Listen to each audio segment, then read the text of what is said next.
John McCain, Barack Obama, and Hillary Clinton have been partners in creating and arming ISIS. Here are the facts.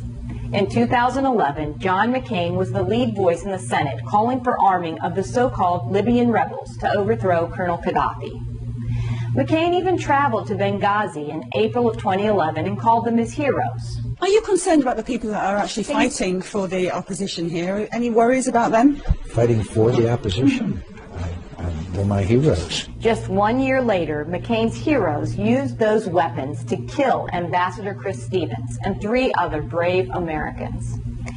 After McCain, Obama, and Hillary had turned Libya into a terrorist playground, they shifted their attention to equipping the opposition against Assad in Syria.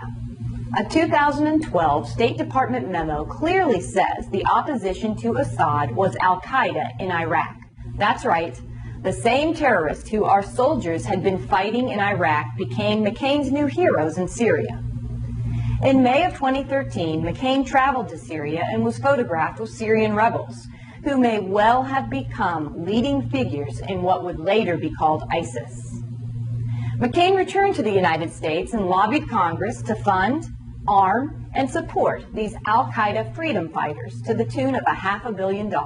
Last year we learned McCain's Syrian scheme yielded only 4 or 5 good rebels actually fighting Assad. There are only 4 or 5 U.S.-trained Syrian fighters on the ground fighting ISIS, not 400 or 500. The rest took our training and weapons and became ISIS. Just this week, John McCain bragged about an additional $1.3 billion to provide weapons to more Syrian jihadists and to provide border security. Not in Arizona, but in Lebanon and Jordan. I'm Dr. Kelly Ward, and I'm running for the United States Senate because John McCain has equipped our enemies, put our soldiers in harm's way, and turned even our own American soil into a battleground. Arizona needs a senator who represents Arizona, not ISIS.